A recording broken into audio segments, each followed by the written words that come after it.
The red leather jacket, its foreboding hard rock sound, and the video climax, a macho knife fight musical dance number.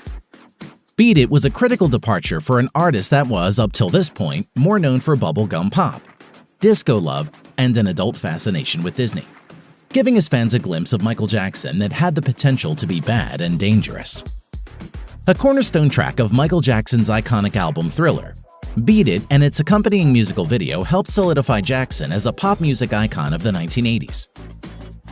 Career-defining, it was his first creative treatment depicting black youth in the streets, as well as the first video to introduce mass choreography with his use of synchronized dancers, which became a trademark for the artist for many years to come. Part of Michael Jackson's enduring legacy was his crossover success with mass audiences, something that many Motown artists achieved, but Jackson took to a new level.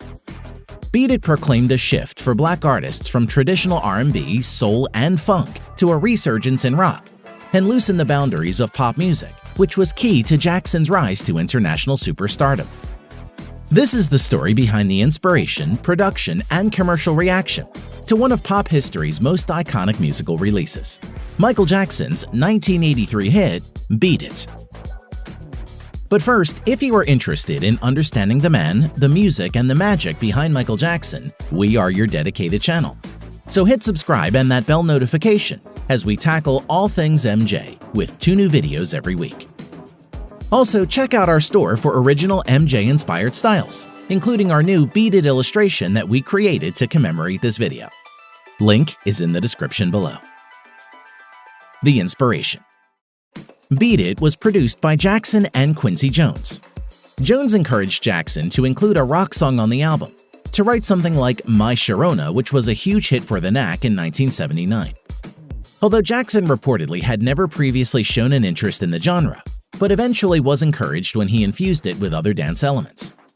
Michael Jackson understood that this song had potential to become a great crossover hit for him, later saying, "I wanted to write a song, the type of song that I would buy if I were to buy a rock song. I wanted the children to really enjoy it, the school children as well as the college students." The lyrics are about life on the streets and gang activity, expressing Jackson's dislike of violence, whilst also referring to the childhood abuse he faced at the hands of his father. Jermaine Jackson suggested the song's inspiration was the Jackson family experience of gang activity in Gary, Indiana. From our front window, we witnessed about 3 bad rumbles between rival gangs. Although Michael Jackson became a star at a young age and was schooled by tutors his whole life, gangs and the streets were presumably something Jackson felt very detached from for most of his life. His interpretation of 2 gangs coming together to rumble were likely to be based on the celluloid interpretations that he'd seen, specifically 1961's West Side Story, which used gangs as musical art. A scene where some gang members have encroached on rival territory is the emphatic line, "Beat It." The final lyrics mainly focuses on avoiding violence by deliberately walking away from a fight. It is based on the introspection that goes on in every individual, but mostly men, when they find themselves in a fight or lose situation. The verses can also be categorized into 2 voices, the good voice which only wants peace, and the negative voice which wants you to get aggressive.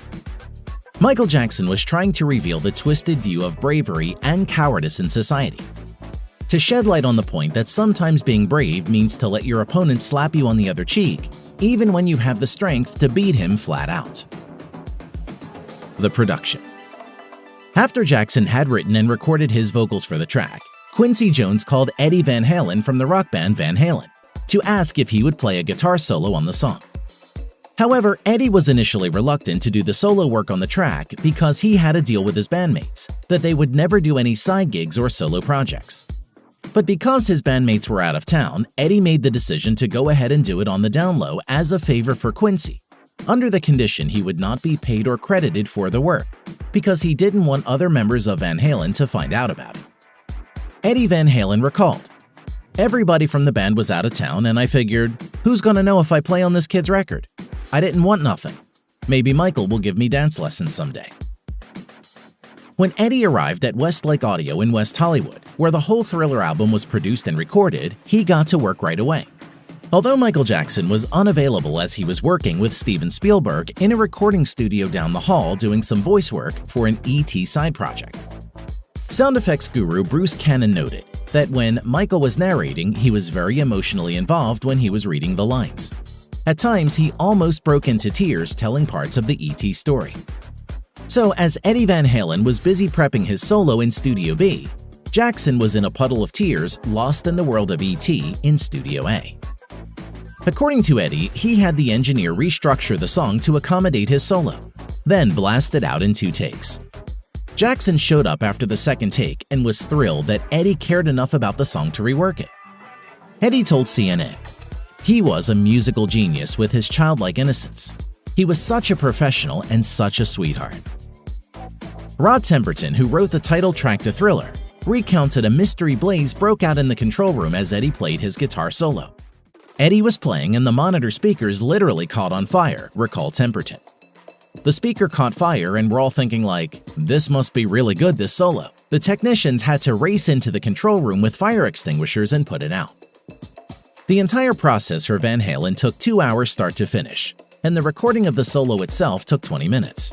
The rest, as they say, is musical history. Later on, when his bandmates found out about it, they were the exact opposite of mad. They actually told him he was a fool for not asking for a commission when he agreed to do it. "I was a complete fool according to the rest of the band, our manager, and everyone else. I was not used. I knew what I was doing. I don't do something unless I want to do it." Ironically, to add insult to injury, when Van Halen's 1984 album rose to number 2 on Billboard's Hot 100 for 3 weeks in March 1984, it was only held off the top position by Jackson's Thriller, which was holding the number 1 position 18 months after its initial release. The music video. Michael Jackson financed the music video to Beat It himself at a cost of $150,000 after CBS refused to finance it. Initially, Billie Jean director Steve Barron was scheduled to direct it, with his and Jackson's original concept for the video to be set on a slave ship. However, Bob Giraldi, who later directed the infamous Pepsi commercial where Jackson's hair caught fire, he was also asked by Jackson for a video concept. At the time, Giraldi was an established commercial director, but had never directed a music video, and was only chosen by Jackson because he really liked a commercial he had directed. Bob Giraldi said in the book, "I Want My MTV, everybody says Beat It was taken from West Side Story. It's not true. I had no idea what West Side Story was. My inspiration was the streets of Paterson, New Jersey, where I'm from. I listened to the song over and over and realized it was about all the Italian hoodlums I grew up with. Everyone trying to be tougher than they are. But really, we're all cowards at heart." Giraldi's gang concept eventually won out, as it reflected the original genesis of the song. The music video was filmed in March 1983 on Los Angeles' Skid Row, mainly on locations of East 5th Street. The second video released for the Thriller album, it was choreographed by Michael Peters, who also performed alongside Vincent Patterson as one of the 2 lead dancers. The video featured 18 professional dancers and 4 breakdancers. And despite some sources claiming otherwise, Jackson was involved in creating some parts of the choreography. To add authenticity to the production, but also to foster peace between them, Jackson had the idea to cast members of rival Los Angeles street gangs, Crips and Bloods. On the first day of shooting, things got a little tense, so Giraldi had them shoot all scenes with the gang members finished that same day. The complete music video premiered on MTV on the 31st of March 1983 and became one of the most popular and memorable videos from the MTV era.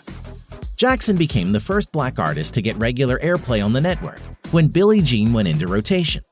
And when the video for Beat It was delivered, both videos went into hot rotation for the entire summer of 1983. The release.